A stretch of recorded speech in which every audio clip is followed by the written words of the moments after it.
Welcome to another episode of Dr. Bertetta's Beginning Guitar Theory. I'm Dr. Bertetta and I'm here in the living room, Austin, with its founder, mastermind, Sean. Thank you, Zach. All right, so first off, welcome back. If you are a returning viewer or if you're brand new, welcome. What we're going to talk about today in this lesson is part 2 of what we started last time, all right, where we began looking at chords.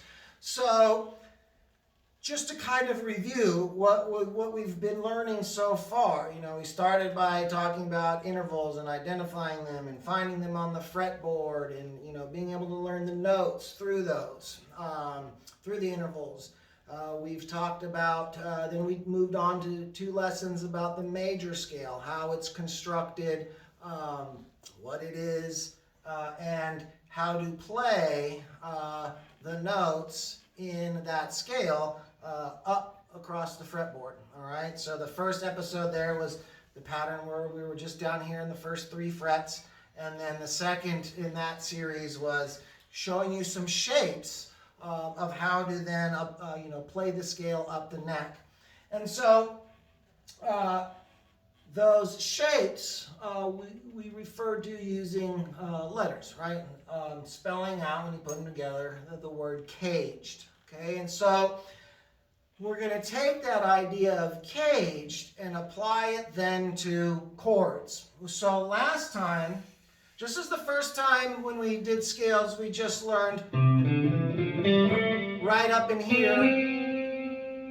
Last week, we took those notes and we put them into chords, all right, turned them into chords. And so we learned 6 chords. We're leaving the B diminished kind of off to the side for now. But we looked at the 6 chords going from 1 through 6, okay, of the major and minor chords. So again, that was C, D minor, E minor, F major, G major, A minor, okay? So hopefully you know those shapes. If you don't learn them, if they were new to you last week, hopefully you've been practicing those. If you kind of know them but you're not sure, there's some diagrams on the Facebook page. So what we're going to do now then is apply how we talked about moving the scales up the fretboard using the G shape, A shape, so on and so forth. We're going to take the same principles there and apply them to chords. Okay? So these are not the only places, of course, you can play these chords. You can play all of these chords up the neck in varying different ways. Okay? And I'm going to kind of teach you the kind of basic ways to play these chords. But then as we move further down the line in episodes, we get a little bit more complex ideas. I'll be teaching you about what's called inversions. But right now, we're primarily just dealing with chords that have their root. Okay, that gives the name of the chord, right? The root of C major is C. The root of G major is G. We're going to be talking about chords where the root is also the lowest note in the chord in terms of pitch. Okay, so that means it's usually the top string that's being played of the chord. That could be the 6th string, the 5th string, even the 4th string. So those types of chords where the root note is in the bass or the lowest note, those are called root position chords. Okay, they're in their root position. So what we're going to do is apply the idea of shapes to these chords so that then you'll really be able to play and find any chord anywhere on the neck as long as you know the root, okay, whatever note you're playing as your bass, and then what shape you're using, okay? So it's going to unlock a whole lot of possibilities for some of you. Maybe you do just know these chords, all right, that we went through last week. Those are called open chords, okay? We're going to learn different shapes for you to be able to play in different positions. So the way that I'm going to break it down for you is by talking about shapes, not in the terms of the spelling of caged, but by their location the location of their root or the bass note. Okay, so that means we're going to find, now we're starting, we're going to be talking about things in C major here. So again, the white keys on the piano. And so we're going to start just by taking C. Okay, so we're going to start by looking at the major chords together. So last week you saw that this chord with my my ring finger on the 3rd fret 5th string, that's a C chord, right? Okay, so we're going to be starting with finding the C note on the 6th string. Okay, and so I know my notes. So here I am on the 6th string, 8th fret. That's a C. Okay, so what we're going to start with is called the G form. Now, we're going to be using more of our fingers with these new chords than we do down here, because down here we have, the open strings. So you can think of the open strings kind of as like an invisible fret, all right, that gets incorporated into these shapes. So if we think of the G chord, my root is here, my 3rd is here, 5th string, 2nd fret, that's the B. The next 3 strings are open, and then I have my ring finger on the high E string on the G there as well, or you can play it like that. So I'm going to take that same basic shape and apply it up here. Okay, so here I got to use my pinky to play the C on the 6th string. I'm going to use my ring finger on the 7th fret 5th string, and then I'm going to lay my index finger across all the other strings. All right, and the 1st string here doesn't really matter. You actually wouldn't want to. You want to try not to hit that one. But what I have here is a C chord. See how that sounds the same? It's the same notes as this, okay? But it's called the G shape because, again, it mirrors that open G chord. So you can play the C chord on the 6th string by playing the G shape, and these little arrows here indicate like which direction are your fingers going relative to the bass, the root. So in this case, this arrow means back towards the head, okay, of the guitar. So that might be reversed by watching, the video and me pointing in what directions, but so be it. Just know that that means back towards the head of the guitar, okay? So that's the G shape. Now, okay, well, I can play any chord I want to using that shape. Now, last time we talked about, diatonic chords. What I'm going to play next is not a diatonic chord to the key of C, but I'm just going to show you how you can play an A chord. Okay? Same fingering as I had here. So let's listen to that chord. A, okay, same chord, same notes. So, A, B, C, so on and so forth. So again, if you know the notes and you know that fingering, you know what chord you're playing. Okay? So that's the G shape. Now let's move to the E shape. Well, last week I didn't show you an E shape. I showed you the E minor shape. Okay? Again, 6th string root here. Alright? So our root is the bass note. And then it's just your middle finger and your ring finger on the 2nd fret of the 5th and 4th string, and the rest are open. Okay? We also talked about the difference between major and minor thirds.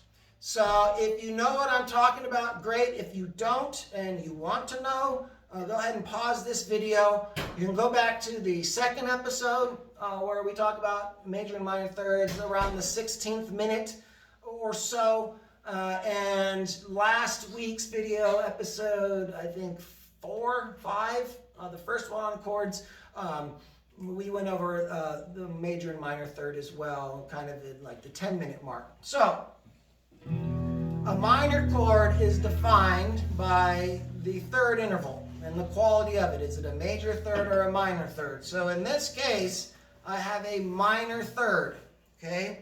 And so that minor third, you can see it on with the chord.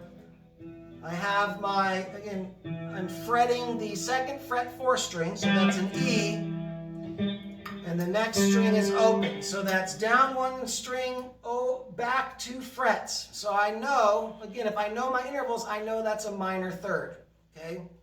So, what we learn is if it's, 2 frets difference, it's a minor third. If you just raise that fret 1 step or 1/2 step, you get a minor third, okay? So again, you get a major third. Don't want to screw that up. All right, minor third, put my index finger down on the 3rd string 1st fret. Now I have a major third. In other words, I have an E chord, okay? E minor. Listen for the difference. E minor. So, E minor I taught you last week because we were talking about diatonic chords. So E minor is diatonic to the key of C, whereas E major is not. But I apply the same principle that I just applied to the G chord, or the G shape. So now, again, I'm going to play a C chord using the E shape. So here, too, again, note, we're playing, we're looking for a C on the 6th string. It's the same note we just played here, right? But in that case where we went, our fingers are going back towards the headstock, with the E shape, it's going towards the bridge. Okay, so that's what that arrow means, towards the bridge. So,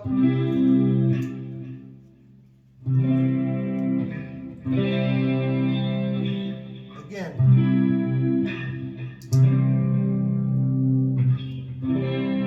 same chord.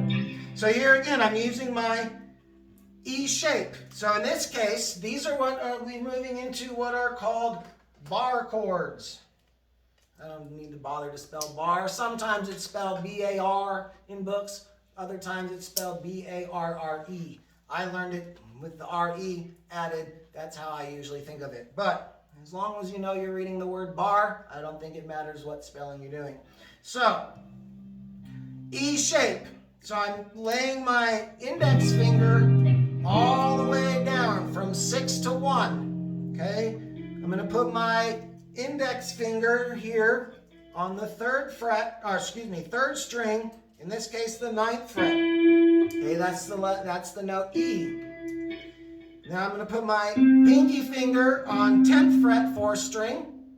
That's my C, one of my C's.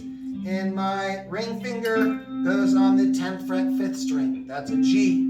So all together, root, C, G, C, E, G, C. Okay, C chord. Now again, I can take that same principle, right? To find the other major chords. So if I'm on the 3rd fret 6th string, that's your G note, right? Play that same shape, I got a G chord. Move it up 2 frets to the 5th fret, A chord. A sharp or B flat, okay? So hope you get the idea. And so you can connect this shape to the, the chord shape that I also showed you last week for the F, okay? It's using the same exact shape as the E chord shape. I just didn't bring that up last time because we're talking about shapes today. So, again, you can find whatever chord, here we're talking about the major chords. Any major chord you can find by taking those shapes and finding the appropriate note on the 6th string. Okay? Capiche? All right, good. So, now we'll move down to the 5th string, where we're going to find our root chords, our root notes. Okay? Again, in the bass, this time the basses are 5th string. And by bass, I just mean the lowest note you are playing.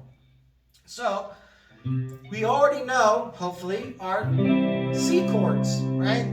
It's the first chord I showed you last time, and if you're not brand new to guitar, then you probably know that shape.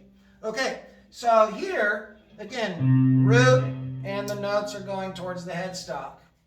Now the C shape connects to the A shape. What's the A shape? You didn't learn about an A shape last time. Well, the same idea applies to the A shape, what we just saw with the E and the E minor. So last week we saw the A minor, open 5th string, 2nd fret, 4th string, that's my E. 2nd fret, 3rd string is an A. 1st fret, 2nd string is my C, and an open E. So all together, those are your A minor notes. Okay? Why is it a minor? Because of this right here. Okay, the 3rd and the 2nd string. Now if you're just like, this is a minor 3rd, and if you're like, well, I thought minor 3rd was 2 frets back. Well, it is, except for when you come to the 3rd and 2nd string. You can either take my word for it if you don't understand, or if you really want to understand, which I do suggest, check out the lessons on intervals, the very first 2 videos I did. You'll see the difference between the 2nd and 3rd strings, okay, as far as the intervals go. So if my minor 3rd is here, 3rd and 2nd string, the minor 3rd itself is down here in the 2nd, what do I got to do to make it a major? Well, again, I just slide the note up, right? A half step. Now I got this straight line of fingers down the 2nd fret, okay? Open string, open 5th string, open E string. Otherwise, my index, my middle, and my ring finger are all on the 2nd fret. I have an A chord. Now this is an A major chord, or there's an A minor chord. So, talking about shapes here, we're going to be talking about the major chord shape. Okay, so back to C. I got C, and again I'm going to bar my finger all the way down, this time from the 5th string to the 1st. And what I would suggest, so you're not hitting the open string unless you really, you want to, and that's totally cool. You can do that with this chord. What I suggest is just kind of resting the very tip of your finger on the 6th string. Like I'm barely touching it, but that's going to mute it, okay? So you're not going to really hear it when you strum a chord. You might hear it now, but not so much when you play an actual chord, okay? So, what do I have here? C, and I'm going to rest my my index, or my ring finger, all the way down strings 4, 3, and 2. Now, some people are able to, like in an ideal world, you would also be playing the high E string, whatever note that is, down at the bottom of your bar. So some people play their C-shaped or their A-shaped bar chords with their 2nd, 3rd, and 4th finger down the chord. Some people have, amazing digits where they can kind of bend their finger up. So the high E string rings out. I don't have that luxury. And the way I was taught was using just this kind of way, and that's usually just fine for me. Again, you can do it this way, so you get that other note in. So what do we have as far as our notes? C, that's our 1. Do we remember our shapes? 1 string up, 2 strings, 1 string down, 2 frets up. That's my 5, right? G. Here on the 3rd string, I have another C, okay? And on the 2nd string, I have an E. C, E, G. That's the spelling for the C chord. And again, if you can, this high string, the high string, the 1st string, 3rd fret is a G as well. So you would have 2 G's in that chord that you're playing. And if you can do it, great. If you can't, that's all right too. So, note again, root, and where are our fingers in relationship to the root? They're going up towards the bridge, just like the E shaped, yeah? All right. Last but not least, for now, is the D-shaped chord. All right, and this one can prove kind of tricky. And just like, the A and the E, you didn't learn the D shape last time. I'm going to teach it to you now, but I'm going to teach it to you now in relationship to what you did learn last week, and that's the D minor chord. So, here we have with the D shape, your root, your bass is going to be on the 4th string. Which just so happens to be, the open note is the D, okay? My other D is on the 2nd string, 3rd fret, okay? And my index finger is on the 1st string, 1st fret. So there is my minor 3rd, between the 2nd and the 1st string. So I have the D minor. So what do I do to make it a major? If this is the side of my major 3rd, I just bring that bad boy up, and I have a D major chord, okay? So, this is where it can get kind of tricky, is getting this shape. It might be hard, it might be difficult to nail this shape very easily. And it is for me, and I'm sure it is for a lot of players. But, what you can do, here's kind of 2 options. I put my index finger on the 4th string, so whatever the root is, so in this case it's a D, or excuse me, an E. Then I got to make that shape with my remaining fingers, okay, on the 3rd, 2nd, and 1st strings. So this shape, you're just replaying with your other fingers, okay? So what you can do, if this is awkward and hard to get to, again, so be it. What you can do is just use that same D shape and say, forget the 4th string, all right? Because you're still going to have the chord you want to play. Why? Because you can locate the root this time on the 2nd string. So as we saw with our, study of intervals and the octaves, these are the same notes.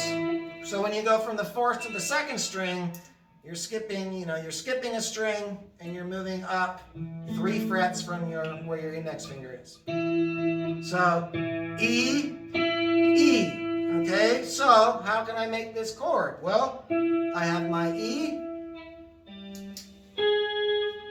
I have my G sharp, and I have my B.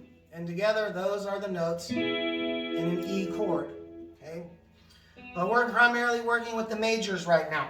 So, okay, well, where can I find an F chord and a G chord using the D shape? Well, again, locate the note you want as your root on the 2nd string. So in this case, F. Make that shape, and you got an F chord. Move it up 2 frets. What do you have? You go from the F to the G. You have the G chord. Okay? And then all the way to the top with the root on the C, 13th fret, 2nd string. I'm back to a C. Okay?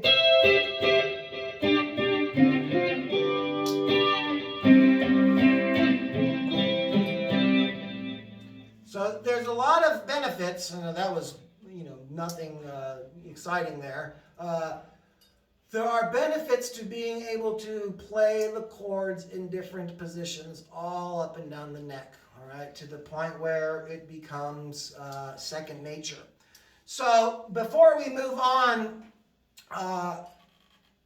to some practice ideas, one of the things that I would suggest is, well, I guess we could say this is kind of a practice idea right now, is just start with one note, all right? We're dealing with major chords here. Start with one note, one chord, C, and try to play that chord in all of the positions that I showed you until it becomes second nature, okay? Work on going upwards like in the neck that way. Work on going down. Work on going back and forth, okay, between different positions. Once you get those shapes under your fingers, then, do it for the majors, C, F, G, so you know where those are, okay? and then try combining them. Just to get facility with the chords and getting your fingers to go in the right place. So you can go C, F, G, C. Here's the C shape, F. Oh, we didn't go over the C shape. Oh, excuse me. That's an important one. So, did we go over the C shape? Sean looks at my head and shakes his head at me like, I don't freaking know. But I do believe we did not do the C shape. So we'll get to that in a second. But you do your C shape, A shape, so on and so forth. All right, mixing up C's, F's, and G's. All right, C shape. Outside of the D shape there, one that we just learned a hack that you can forget that top note. The C shape is a little bit more challenging, all right, but well worth the effort. So I have my C chord, all right. I'm remembering I talked about the C chord, but we didn't do it. So here too, it's going to take some shifting of the fingers, okay. So again, I'm going to find my root on the 5th string. So again, sticking with majors, I'll just choose the F string, okay? So here you got to make, down here you're making your chord shape with the first 3 fingers. Here you're going to have to incorporate all 4 fingers, and that can be challenging at first. So my root note is I'm fretting it with my pinky. So again, I'm on the F note here, that's 5th string, 8th fret, okay? Next string down, 4th string, I have my major 3rd here, okay? That's an A note. And then I'm barring the top 3 strings with my index finger. And so it might be kind of hard to see, but there will be diagrams, that here I'm going 8th fret, 7th fret, 5th string, then I'm hitting the 4th string on the 5th fret, okay, and then my middle finger here is 6th string, 2nd string, 6th fret, and the bar goes down to the 6th string, 1st string, 5th fret. So I am retaining that shape that I have here, but just again using different fingering. Then again, G. And I really like that. It's a pretty chord, you know. But again, I can connect now too. If again thinking about practicing these kind of shapes, G. And look, I got an F right here. And then look, woo, C. All right. So that's what I mean by finding the different places on the neck where you can apply these shapes. All right, you begin doing that, you know, you'll begin making some music. All right, so that's going to wrap it up for this episode.